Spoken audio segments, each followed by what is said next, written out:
காட்டு ரத்தமுனியை காவல் தெய்வமாக வணங்கி அதற்கு பிறகு நடந்த அதிபயங்கர அமானுஷ்ய உண்மை திகில் சம்பவத்தை பற்றி தாங்க முழுமையாக பார்க்க போகிறோம். இதே போன்று உங்களுக்கு ஏதாச்சும் உண்மை திகில் சம்பவம் நடந்திருந்தால் மறக்காமல் நம்ம சேனலுக்கு நீங்கள் ஷேர் பண்ணலாங்க. அதேமாதிரி நம்ம சேனலுக்கு நீங்கள் புதுசாக இருந்தாலும் சப்ஸ்கிரைப் பண்ணி பெல் ஐக்கனை கிளிக் பண்ணிக்கோங்க. வீடியோக்குள்ளே போகலாம். இன்றைய காணொலியில் விருதுநகர்ல இருந்து சுமார் ஒரு 15 கிலோமீட்டர் தூரத்தில் இருக்க ஒரு அழகான கிராமங்க. அந்த கிராமத்தில் 1990 காலகட்டத்தில் நடந்த ஒரு அதிபயங்கர அமானுஷ்ய உண்மை திகில் சம்பவத்தை பற்றி தாங்க முழுமையாக பார்க்க போகிறோம்.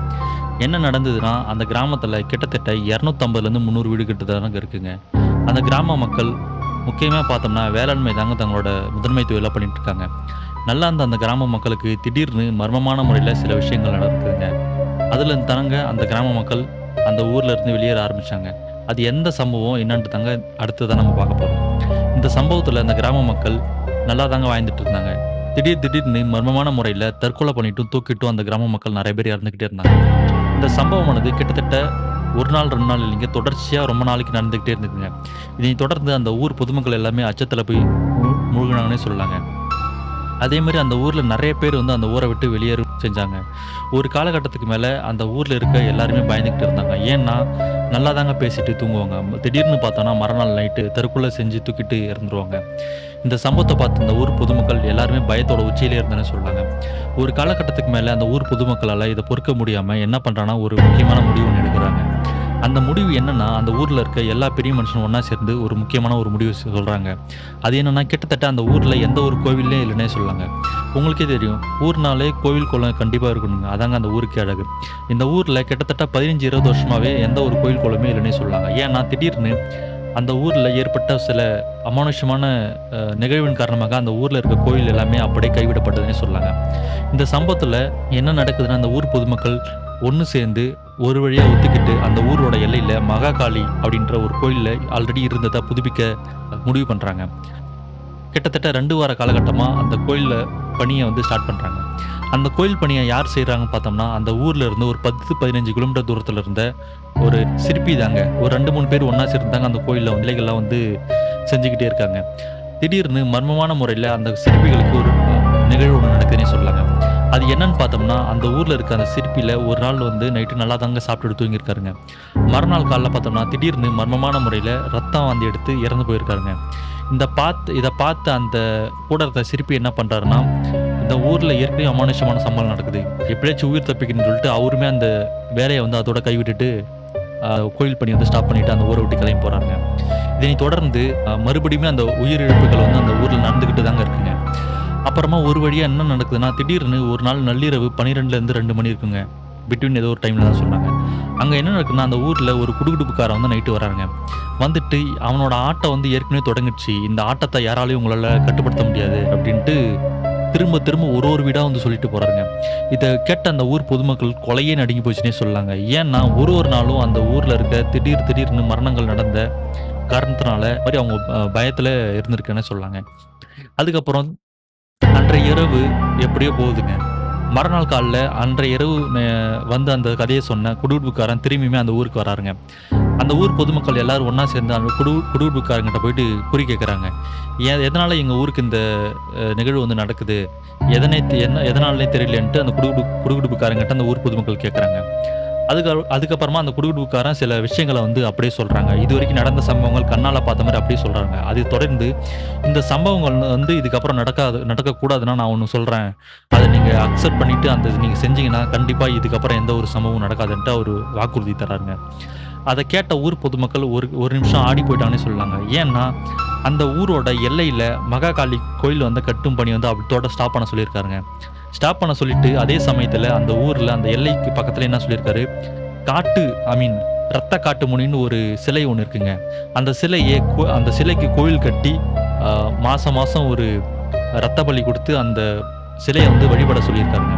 இதை கேட்ட அந்த ஊர் பொதுமக்கள் பயத்தில் நடுநடுங்கி போயிட்டுனே சொல்லாங்க. ஏன்னா அந்த ஊரில் இருக்கிற சில பொதுமக்களில் பெரியவங்க என்ன சொல்லியிருக்காங்கன்னா, இது சாதாரணமான விஷயம் கிடையாது, சாமிக்கு பூஜை பண்ணுறது பண்ணாமட்டலாம், ஆனால் ரத்த காட்டு முனின்றது ரொம்பவே ஆபத்தானதுங்க. எதனால்னா அந்த பூஜைன்ட்டு சிலது அந்த ரத்த காட்டு முனிக்கு பண்ணுவது வழக்கங்க. அந்த பூஜையை தவறாக நம்ம செஞ்சோன்னா நம்மளோட உயிருக்கு ஆபத்து ஏற்படும்ட்டு ஆல்ரெடி அங்கே இருந்தவங்களுக்கு சில பேருக்கு தெரிஞ்சதுக்குன்னே சொல்லலாங்க. ஒரு வழியா அந்த ஊர் பொதுமக்கள் எல்லாரும் ஒண்ணு சேர்ந்து சரின்னு அக்செப்ட் பண்றாங்க. அக்செப்ட் பண்ணி அந்த ஊர்ல என்ன பண்றாங்கன்னா, அந்த ரத்த காட்டு முனியோட சிலைய வச்சு வழிபட ஆரம்பிக்கிறாங்க. கிட்டத்தட்ட 1 மாச காலகட்டமா அந்த குடுகுடுப்புக்காரன் சொன்ன மாரி எந்த ஒரு அசம்பாவிதமும் அந்த ஊர்ல நடக்குதுன்னே சொல்லலாங்க. அதற்கு பிறகு என்ன நடக்குதுன்னா, திடீர்னு மர்மமான முறையில அந்த ஊர்ல இருக்க சில விலங்குகள்னு, அதாவது கிட்டத்தட்ட எல்லார் வீட்லயுமே இந்த ஆடு, மாடு வந்து வளர்க்கறது வழக்கம் தான் சொல்லலாங்க, கிராமங்கள்ல. திடீர்னு மர்மமான முறையில ஆடு, மாடுகள் வந்து இறக்க ஆரம்பிக்குதுங்க. அது எப்படி இறக்குதுன்னா, தன்னோட ரத்தத்த சுத்தமா உறிஞ்சிட்டு அந்த மாடு, ஆடோட சக்கைய போட்டா எப்படி இருக்கும், அந்த மாரி பார்த்து பயங்கரமா ஒரு பார்த்தோனே நடுங்கும் அளவுக்கு ஒரு சம்பவம் நடக்குதுங்க. என்னன்னு பார்த்தோம்னா, ஆடு, மாடு நைட்டு திடீர்னு கத்துங்க. போய் பார்த்தோம் அப்படின்னா, அந்த ஆடு, மாடு வந்து உடல்ல அந்த இறைச்சிலாம் அப்படியே தான் இருக்கும். ரத்தம் மட்டும் சுத்தமா உறிஞ்சிட்டு போட்ட மாரி அந்த தோற்றம் வந்து பார்த்துருக்குங்க. இத பார்த்த ஊர் மக்களுக்கு பயத்தோட உச்சிக்கே போயிட்டுன்னே சொல்லலாங்க. ஏன்னா, காட்டு விலங்குகள் வந்து அந்த ஆடு, மாட சாப்பிட்டுது அப்படின்னா, கண்டிப்பா இறைச்சியில கொஞ்சம் வச்சு சாப்பிட்டுருக்குங்க. எல்லா விலங்குகள் இறந்த பிறகு அதோட கழுத்து பகுதி மட்டும் கடிக்கப்பட்டு, ரத்தத்த சுத்தமா உறிஞ்சி எடுக்கப்பட்டு, அந்த இறைச்சியானது அந்த உயிரினம், அதாவது ஆடு, மாடு வந்து அப்படியே கிடக்குதுங்க. இத பார்த்து அந்த ஊர் பொதுமக்கள் திருப்பியுமே நடுநடுங்க ஆரம்பிச்சான்னே சொல்லலாங்க. ஒரு காலகட்டத்துக்கு மேல என்ன பண்றாங்கன்னா, திருப்பியுமே எல்லாரும் ஒண்ணு சேர்ந்து அந்த குடுகுடுப்புக்காரங்கிட்ட போய் கேட்கலான்ட்டு முடிவு பண்றாங்க. இதைத் தொடர்ந்து ஒரு நாள் நைட் என்ன பண்றாங்கன்னா, அந்த குடுகுடுப்புக்காரங்க வந்து பக்கத்து ஊர் தான் போலங்க. எப்படியோ கேட்டு அவங்க வீட்டுக்கு போயிருக்காருங்க. போய் பார்க்கையில அவங்களுக்கு அதிர்ச்சின்னே சொல்லலாங்க. ஏன்னா, அந்த சிற்பி கோயில்ல சிலை செஞ்சவர் எப்படி மர்மமான முறையில வாயில ரத்தம் கக்கி இறந்தாரோ, அதே மாரி இந்த குடுகுடுப்புக்காரன் வந்து ஒரு பூஜை மாரி பண்ணியிருக்காங்க. அன்னைக்கு மறுநாளுக்கு ஒரு நாள் முன்னாடி தான் இறந்திருக்காரு. நள்ளிரவுல என்ன பண்ணியிருக்காருன்னா, சில அமானுஷ்யமான ஒரு சில சிலைகள்லாம் சின்ன சின்னதா வச்சு அ பூஜைகள் பண்ணியிருக்காருங்க. அந்த பூஜையில என்ன நடந்ததுன்னு தெரியல. கடைசில என்ன பண்ணியிருக்காருன்னா, இவருக்கு ரத்தம் வந்து அந்த இடத்துல உயிர் போயிருக்குங்க, இவரோட உயிரு.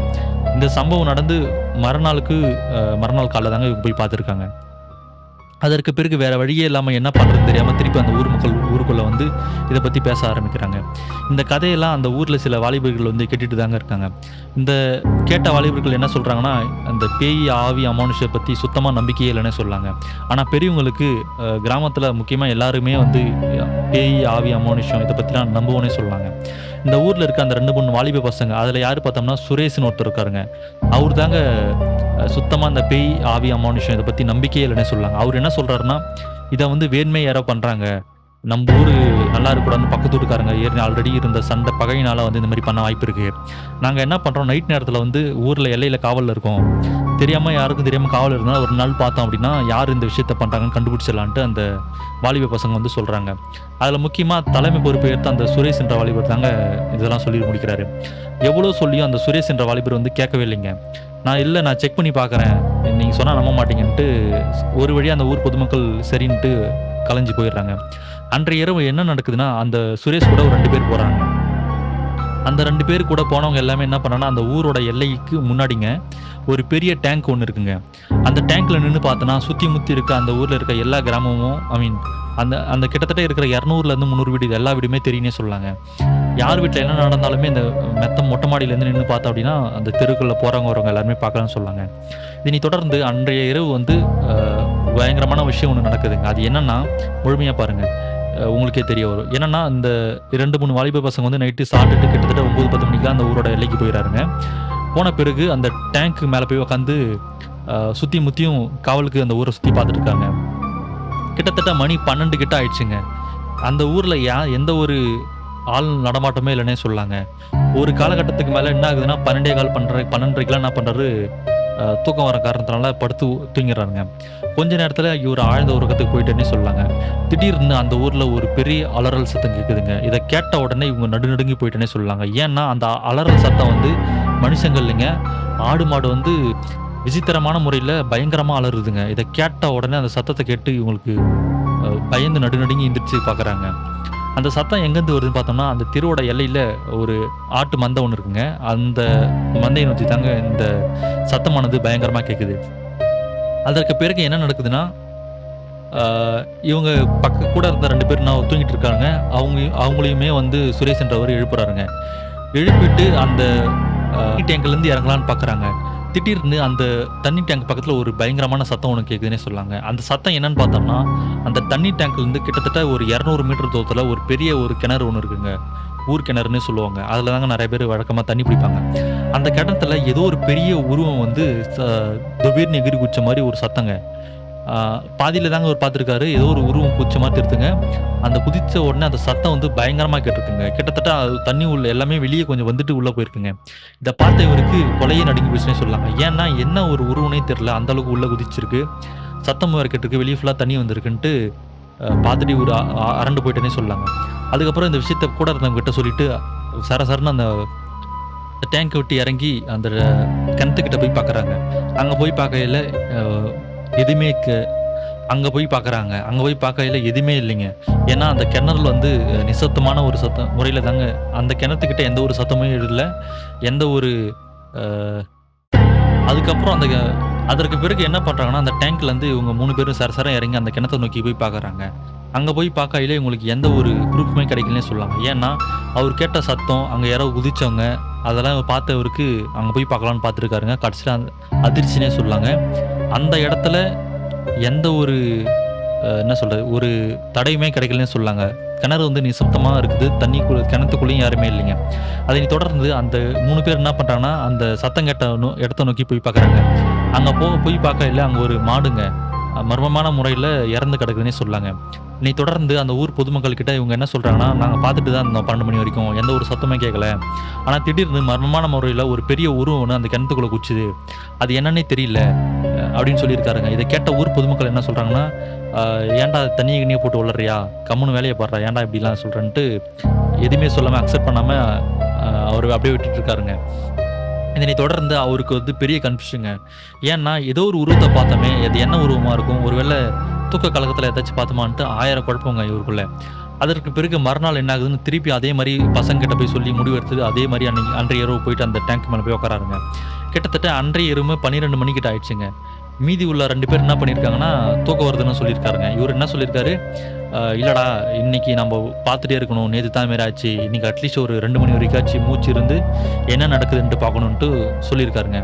அதற்கு பிறகு என்ன நடக்குதுன்னா, கிட்டத்தட்ட மணி 12 இருந்து ஒரு 12:10 கூட ஆகுங்க. ஒரு 5 நிமிஷத்துல திடீர்னு அந்த கிணத்த நோக்கி இவரு எதர்ச்சியா பார்க்குறாருங்க. பார்க்கையில கொலையே நடுங்குற அளவுக்கு ஒரு சம்பவம் ஒண்ணு நடக்குதுங்க. அது என்னன்னு பார்த்தோம்னா, கிட்டத்தட்ட அந்த டேங்க்கே ஒரு 30, 35 அடி இருக்குங்க. அந்த கிணத்துல இருந்து ஒரு பெரிய மர்மமான உருவங்க. கிட்டத்தட்ட 25லேருந்து 30 அடிங்க. அந்த டேங்க் ஹைட்டே இருக்குன்னு சொல்லாங்க. பெரிய உருவம் அப்படியே கிணத்து உள்ளருந்து வெளியில கைய கால வச்சு எந்திரிச்சு வெளிய வருதுங்க. இத பார்த்த அந்த சுரேஷுக்கு கொலையே நடுங்கி போச்சுன்னே சொல்லாங்க. ஒரு ஒரு கிட்டத்தட்ட கொஞ்ச நேரத்துக்கு வந்து ஸ்டன் ஆகி அப்படியே கண் இமைக்காம அந்த உருவத்த பார்த்துருக்காங்க. ஆனா அந்த உருவமானது இவர வந்து பார்க்கவே இல்லைங்க. அவரு அந்த நேரத்தில பேசவும் முடியல. அந்த உருவத்த அப்படியே பார்க்குறாரு. அந்த உருவம் என்ன பண்ணுதுன்னா, ஆள் உயரத்துக்கு கிட்டத்தட்ட அந்த டேங்க் உயரத்துக்கு இருக்கு. அந்த தெருவ நோக்கி அப்படியே போயிட்டே இருக்குங்க. பெரிய பூகம்பம் அந்த மாரி டங் டங் சத்தம் கேட்கிற மாரி நடந்து அந்த தெருவ நோக்கி போகுதுங்க. இத பார்த்த அவருக்கு அந்த இடத்துல என்ன பண்றதுன்னே தெரியலங்க. கத்தவும் முடியல, எதுவுமே பண்ண முடியலங்க. பக்கத்துல இருந்த ஃபிரெண்ட்ஸ் கிட்ட எழுப்பி பார்க்குறாங்க. அவங்க தூங்கிட்டே இருக்காங்க. எழுப்பவே முடியலங்க. அதற்கு பிறகு என்ன நடக்குதுன்னா, ஒரு 2, 3 செகண்ட்ல அந்த உருவம் அந்த தெருவ நோக்கி உள்ள போயிடுச்சுங்க. அதே மாரி திருப்பியுமே ஒரு சில அலறல் சத்தம் ஒண்ணு கேட்குதுங்க. இத கேட்ட உடனே கூட கூட இருந்த 2 பேரும் வந்து எழுப்புறாருங்க. எந்திரிச்சு இந்த மாரி உருவத்த ஒண்ணு போச்சுடா, இப்ப தான்டா பார்த்தேன். எந்திரிச்சு வாங்கடான்ட்டு இவரு சொல்லியிருக்காருங்க. இத கேட்ட மீதி 2 பேர் என்ன சொல்லியிருக்காங்க, சிரிச்சுக்கிட்டே அதெல்லாம் ஒண்ணும் இல்லடா அப்படின்ற மாரி கம்முனு படுடா. ஏன்டா இது மாரி இது பண்ணிட்டு இருக்கன்னு சொல்லிட்டு திட்டிட்டு கம்முனு படுத்துருக்காருங்க. அதுக்கப்புறம் கொஞ்ச நேரம் தாங்க ஆச்சு. அந்த 3 பேர் என்ன பண்றாங்க, படுத்து மீதி 2 பேர் படுத்துடுறாங்க. இவரு மட்டும் அங்கே நின்று யோசிச்சுட்டே இருக்காருங்க. திடீர்னு கொஞ்ச நேரத்தில ஒரு பெரிய பயங்கரமான ஒரு சத்தம் ஒண்ணு கேட்குதுங்க. அது என்னன்னு பார்த்தோம்னா, அந்த டேங்க்ல இருந்து சுரேஷ் கீழ விழுந்திருக்காருங்க. சரிங்களா? இந்த கூட 2 பேர் என்ன பண்றாங்கன்னா, எட்டி பார்க்குறாங்க. ஒருவேளை இவன் இறங்கி ஊருக்குள்ள போயிருப்பான் போலன்ட்டு சரசரன்னு இறங்கி கீழ வராருங்க. கீழ வந்து பார்த்ததுக்கு அப்புறம் தாங்க இவருக்கு பெரிய ஷாக்குன்னே சொல்லலாம். ஏன்னா, சுரேஷ்ன்றவரு மேல நல்லா தாங்க இருந்தாரு. எப்படி அங்கருந்து கீழ விழுந்தாருன்னே தெரியலங்க. அங்கருந்து கீழ வந்து கிட்டத்தட்ட உயிர் போற தருவாயில தாங்க இருக்காரு. ஃபுல்லா ரத்தம் வந்து நெறைய போயிடுச்சுன்னே சொல்லாங்க. அவரு என்ன சொல்றாரு, "நான் சொன்னேனே நீ நம்பலையேடா! இப்ப தான்டா அந்த உருவத்த பார்த்தேன். அந்த உருவம் தான்டா அது மாரி பண்ணுது. அது என்ன உருவம்னே தெரியலடா. மர்மமான முறையில கிட்டத்தட்ட 25, 30 இந்த டேங்க் உயரம் இருந்தது. நான் சொன்னா நீங்க நம்ப மாட்டீங்கடா. இப்ப தான்டா இப்படி போச்சு. நான் திடீர்னு பார்த்தேன். எப்படி தான் கீழ வந்தேனே தெரியல. யாரோ என்ன புடிச்சு தள்ளி விட்டாங்கடா" அப்படின்ற மாரி சொல்லியிருக்காருங்க. இத பார்த்த இவனுங்களுக்கு நம்புறதா இல்லையான்னே தெரியலங்க. அதுக்கப்புறம் என்ன நடக்குதுன்னா, அந்த அன்னைக்கு முந்தைய நாள் வந்து கிணத்துக்குள்ள ஒரு உருவம் போச்சு இல்லைங்களா?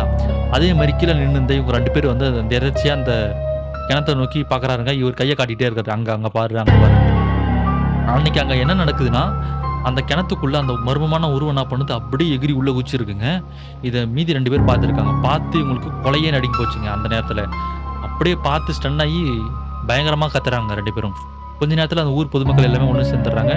இவர வந்து பக்கத்துல இருக்க மருத்துவமனையில சேர்த்து இது பண்ணி பார்த்துருக்காங்க. பட் அவர் அன்னைக்கே உயிர் விட்டுறாருன்னு சொல்லுவாங்க. ஏன்னா அதிகமா ரத்தம் போனதுனால. அதுக்கப்புறம் ஊர் பொதுமக்கள் கிட்ட இவங்கலாம் சொல்லியிருக்காருங்க. இந்த மாரி உருவம் 2 நாளா வந்துட்டு இருந்தது.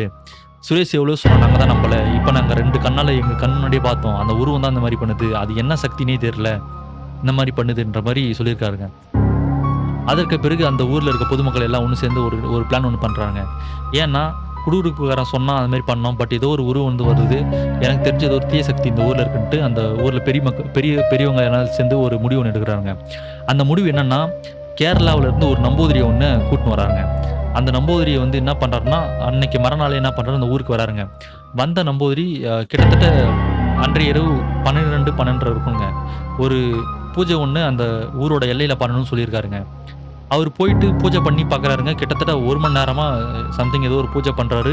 பண்ணிட்டு அந்த ஊருக்கு திரும்பி வராருங்க. வந்த இவருக்கு என்ன சொல்றதுன்னே தெரியலங்க. ஏன்னா, அந்த நம்பூதிரிக்கு கிட்டத்தட்ட 50, 60 வயசு கிட்டத்தட்ட அவ்வளோ தூரம் ஏஜ் ஆனவருங்க. அவரு இதுவரைக்கும் அவரோட வாழ்நாள்ல நெறைய அமானுஷ்யங்கள பார்த்துருக்காருங்க. பேய், பிசாசு எல்லாத்தையும் விலக்கி விட்டுருக்குன்னே சொல்லாங்க. ஆனா, அன்றைய இரவு அவர் எவ்வளோ பூஜை பண்ணி பார்த்தும், அந்த ஊர்ல ஏதோ ஒரு சக்தி ஒண்ணு இருக்கு. தீய சக்தி இருக்கு. ஆனா அது ஆத்மா இல்ல. ஏதோ இறந்தவங்களோட பேய், பிசாசு எதுவும் கிடையாது. ஏதோ ஒரு அதையும் மீறி ஏதோ ஒரு சக்தி இருக்கு. அது என்னன்னு என்னால கண்டுபிடிக்க முடியல. ஆனா பயங்கரமான ஏதோ ஒரு சக்தி இருக்கு. இது ஒரு சம்பவம் நடக்க போகுது இந்த ஊர்ல. மோஸ்ட்லி இந்த ஊர்ல யாரும் இருக்காதுங்கன்ட்டு சொல்லியிருக்காருங்க. அதுக்கப்புறம் அந்த ஊர் பொதுமக்கள் அவர்ட்ட எங்களுக்கு வேற வழியே இல்ல சாமி. நீங்க தான் வந்து ஏதாச்சும் எங்களுக்கு பண்ணணுன்ட்டு அவரோட கையில கால வந்து கெஞ்சுறாங்க. அதனை தொடர்ந்து அவர் என்ன பண்றாருன்னா, அன்றைய நாள் விட்டு 2 நாள் கழிச்சு அமாவாசை வருதுங்க. அன்னைக்கு நான் ஒரு பூஜை ஒண்ணு பண்ணணும். பண்ணி பார்த்தா தான் எனக்கு தெரியும். அது என்ன சக்தி? அது எதனால இந்த மாரி இந்த இதுவரைக்கும் நடந்த சம்பவங்கள் எதனாலன்ட்டு அப்பதான் என்னால கண்டுபிடிக்க முடியும்னு சொல்றாருங்க. சொல்லிட்டு திருப்பி அந்த நம்பூதிரி வந்து அவரோட கேரளா நோக்கி அவர் வீட்டுக்கு போறாருங்க. அவர் வீட்டுக்கு போய் கிட்டத்தட்ட 2 நாள் கழிச்சு அவர் சொன்ன மாரி அந்த ஊருக்கு அன்றைய இரவு வராருங்க. கிட்டத்தட்ட 9, 10 மணிக்கெல்லாம் அந்த ஊருக்கு வந்து ரீச் ஆகுறாரு. அவரு சொன்ன மாரி அன்றைய இரவு என்ன பண்றாருன்னா, 12 மணி அளவுல அந்த நம்பூதிரி ஸ்பெஷலா ஒரு பூஜை ஒண்ணு பண்றாருன்னே சொல்லாங்க. அந்த பூஜை பண்ண போன அவரு, அந்த கோயில் இருக்கு இல்லைங்களா? எல்லைக்காளி. அந்த கோயில் பக்கத்துல தாங்க இவரு பூஜை பண்றேன்னே சொல்லாங்க. பூஜை பண்ணி கிட்டத்தட்ட 1 மணி நேரம் ஆச்சுங்க. 1 1/2 மணி நேரம் ஆச்சு. கிட்டத்தட்ட 2 மணி நேரம் ஆகியும் அந்த நம்பூதிரி வந்து அந்த ஊர நோக்கி வரவே இல்லைங்க. அதுக்கப்புறம் அந்த ஊர் பொதுமக்கள் பெரியவங்க 2 பேர் என்ன பண்றாங்கன்னா, அந்த நம்பூதிரி என்னதான் ஆச்சுன்னு சொல்லிட்டு பார்க்கலான்னு போறாங்க. போய் பார்க்கையில இவங்களுக்கு பெரிய ஷாக்குன்னே சொல்லாங்க. இவங்க எல்லாமே அந்த பார்த்த சம்பவத்த அங்க நடந்த சம்பவத்த பார்த்து மிரண்டே போயிட்டாங்க. ஏன்னா, அந்த நம்பூதிரி மர்மமான முறையில வாய் ஃபுல்லா ரத்தங்க. உயிருக்கு போராடிக்கிட்டு தாங்க இருக்காங்க. எப்படியோ அந்த நம்பூதிரிய அவங்க காப்பாத்தி பக்கத்துல இருக்க மருத்துவமனையில போய் சேர்க்குறாருங்க. சேர்த்து கிட்டத்தட்ட 2, 3 நாள் ஆகுதுங்க. 2, 3 நாள் கழிச்சு எப்படியோ அந்த நம்பூதிரிக்கு வந்து உடல் வந்து சரியாகுது. எந்திரிச்சு நடக்க ஆரம்பிக்கிறாருங்க. அப்புறம் என்ன நடக்குதுன்னா, அந்த ஊர் பொதுமக்கள் எல்லாமே நம்பூதிரி கிட்ட போய் நின்னு பேசுறாங்க. "என்ன சாமி ஆச்சு? இது எப்படி இது மாரி என்னாச்சுன்ட்டு கேட்கறாங்க." அந்த நம்பூதிரி அப்பதாங்க சொல்ல ஆரம்பிக்கிறாரு. இத கேட்ட அந்த ஊர் பொதுமக்கள் எல்லாமே நடுங்கியே போயிட்டேன்னு சொல்லாங்க. என்ன பண்றதுன்னே தெரியாம நடுங்கி போயிட்டாங்க. அது அப்படி என்ன சொன்னாரு பார்த்தோம்னா, உங்க ஊர்ல நடக்கிறது வந்து ஏதோ தற்செயலாலாம் நடக்கல. ஒரு குடுகுடுப்புக்காரன் வந்து குட்டிச்சாத்தா மாரி ஏவி விட்டுருக்காரு. அத வச்சு அவர் சில பூஜைகள்லாம் பண்ணி ரொம்ப நாளா பணம் சம்பாரிச்சிருக்காருங்க தவறான முறையில. அதுக்கப்புறம் யாரோ அவரோட குருன்ட்டு யாரோ ஒருத்தர் இருக்காரு போலங்க. அவரு சொல்லி அவர் கூட இருந்து இந்த காட்டு ரத்த முனிய வச்சு சில தந்திரங்கள வந்து பண்ணி அத யூஸ் பண்ணிட்டு இருக்கேன்னு சொல்லலாம்னு வச்சுக்கோங்களேன். அவரு தான் என்ன பண்ணியிருக்காருன்னா, ஏதோ ஒரு குட்டிச்சாத்தா மாரி அந்த ஊர்ல ஏவி விட்டு இந்த ஊர் பொதுமக்கள்லாம் இந்த மாரி தொந்தரவு குடுத்துருக்காரு. அதனை தொடர்ந்து அவரு என்ன சொல்லியிருக்காருன்னா, அந்த காட்டு ரத்த முனிய வழிபட்டா இன்னுமே வந்து இவருக்கு சக்தி நெறைய கிடைக்குன்ட்டு ஒரு பிளான் பண்றாருங்க. ஆனா அந்த பிளான் பண்ணி இவரால சக்சஸ்ஃபுல்லா முடிக்க முடியலன்னு சொல்லிட்டு, அந்த ஊர் பொதுமக்கள் மூலியமா என்ன பண்றாரு, ஒத்துக்க வச்சு அந்த ஊர்ல எல்லையில வச்சு அந்த சிலைய வழிபட வச்சிருக்காருங்க எப்படியோ. அதுக்கப்புறம் என்ன ஆயிருக்குன்னா, அந்த ஒரு டைமுக்கு மேல என்ன ஆகுதுன்னா, அந்த சக்திய வந்து இவரால கட்டுப்படுத்த முடியலன்னே சொல்லலாங்க. அதுக்கப்புறம் என்ன ஆகுதுன்னா, அந்த ரத்த முனியோட சக்தி வந்து தாக்கம் அதிகமா இருந்த காரணத்தினால இவரால எதுவுமே பண்ண முடியலைங்க. அதனால தாங்க அது காட்டு ரத்த முனி என்ன ஆச்சுன்னா, இந்த குடுகுடுப்பாரன வந்து சாவடிச்சுச்சுன்னே சொல்லாங்க. இதெல்லாம் இந்த கதை எல்லாத்தையும் அந்த கேரளா சேர்ந்த நம்பூதிரி வந்து ஊர் பொதுமக்கள் கிட்ட சொல்றாங்க. இத கேட்டதுக்கு அப்புறம் அந்த ஊர் பொதுமக்கள் என்ன பண்றதுன்னே தெரியலைங்க. நம்பூதிரி கடைசியா ஒண்ணு சொல்லியிருக்காங்க. "இது என்னால எதுவுமே பண்ண முடியாது. நீங்க என்ன பண்றீங்க, அந்த எல்லையில இருக்க மகாகாளியோட சிலைய திருப்பி புதுப்பிங்க.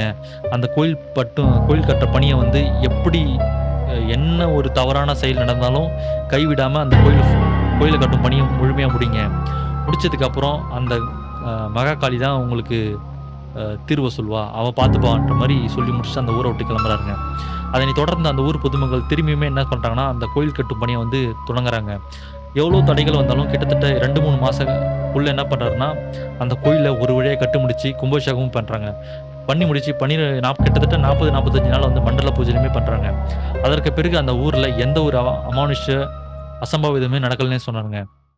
இந்த சம்பவமானது கிட்டத்தட்ட 1990 அந்த காலகட்டத்தில விருதுநகர்லேருந்து பக்கத்தில ஒரு சிறிய கிராமம். அந்த கிராமத்தின் நேம் சொல்லலைங்க. அந்த கிராமத்தில நடந்துட்டு நம்மளோட சப்ஸ்கிரைபரான ரவிச்சந்திரன் வந்து நம்மளோட சேனலுக்கு அனுப்பிட்டுருந்தாருங்க. இதே மாரி உங்களுக்கு ஏதாச்சும் உண்மை திகில் சம்பவம் நடந்திருந்தா மறக்காம ஷேர் பண்ணுங்க. இன்றைய காணொளி உங்களுக்கு பிடிச்சிருக்கும்னு நம்புறேன். இதே மாரி அமானுஷ்யமான சம்பவங்கள கேட்கறதுக்கு மறக்காம நம்ம சேனல நீங்க சப்ஸ்கிரைப் பண்ணுங்க. பெல் ஐகானை கிளிக் பண்ணுங்க. அடுத்து ஒரு சுவாரஸ்யமான நிகழ்ச்சியில நம்ம பார்க்கலாம்.